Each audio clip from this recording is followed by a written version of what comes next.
Hello, ഇതിപ്പോ എൻ്റെ കയ്യിലിരിക്കുന്നത് എന്തിട്ടെന്നറിയോ? മക്കോട്ടതയാണ്. ഇതൊക്കെ പിടിച്ച് ഞാൻ ദേ ഒരു സ്ഥലം വരെ പോവാണ്. വേറൊരുത്തിക്കല്ല, അറിയാലോ, ചേരുംകുഴിക്കാണ് പോണത്. എന്തിനാന്നുള്ളതൊക്കെ ഞാൻ ലാസ്റ്റ് പറയാട്ടാ. പുറത്തിറങ്ങാനായിട്ട് എന്തെങ്കിലും ഒരു കാര്യം കിട്ടി കഴിഞ്ഞാൽ ഞങ്ങളെല്ലാവരും ചാടിപ്പിടിച്ച് പോവുമല്ലോ.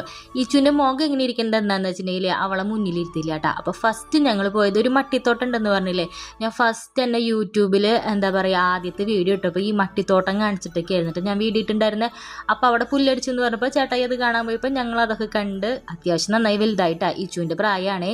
അത് കഴിഞ്ഞത് നേരെ അമ്മാമ്മയുടെ അടുത്ത് പോയിട്ടാ. അപ്പോൾ അമ്മാമ്മയും കുറച്ചാളായി പറയണു പിള്ളേരൊക്കെ ഒന്ന് കാണണമെന്ന് പറഞ്ഞു കുറച്ച് നേരമൊക്കെ അവിടെ ഇരുന്ന് കളിച്ച് നേരെ ഞങ്ങൾ ചേരുംകുഴിക്ക് വിട്ടുട്ടാ. ചേരുംകുഴിക്ക് പോണത് വേറൊന്നല്ല, അമ്മ കുറച്ച് മാങ്ങയും തേങ്ങയും കായൊക്കെ എടുത്ത് വെച്ചിട്ടുണ്ട്. അതിന് വേണ്ടിയിട്ട് വിളിച്ചതാട്ടാ. നമുക്കിപ്പോൾ മാങ്ങ ആയാലെന്ത് തേങ്ങ ആയാലെന്ത്, പുറത്ത് പോകാൻ ഒരു കാരണമായില്ലോ. അപ്പം ഞങ്ങളെല്ലാവരും കൂടി പോയി കുറച്ച് നേരമൊക്കെ അവിടെ ഇരുന്ന് കളിച്ച് കുറച്ചധികം നേരം ഇരുന്നുട്ടാ.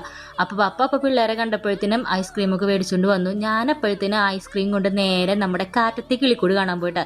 എനിക്ക് ആ സീരിയൽ കാണാൻ ഭയങ്കര ഇഷ്ടമായിട്ടാ. പക്ഷെ അതൊന്നും 1 മണിക്കൂർ ഉണ്ടായിരുന്നു തോന്നുന്നു. അപ്പോൾ 8:30 ഒക്കെ കഴിഞ്ഞപ്പോൾ ഞങ്ങൾ ഇറങ്ങിയത്. അപ്പോൾ വീട്ടിലെത്തിയതേ ഇതാണ് ഞാൻ കൊണ്ടുവന്നത് കേട്ടോ. അപ്പോൾ ഇത്രയുള്ളൂ, ടാറ്റാ.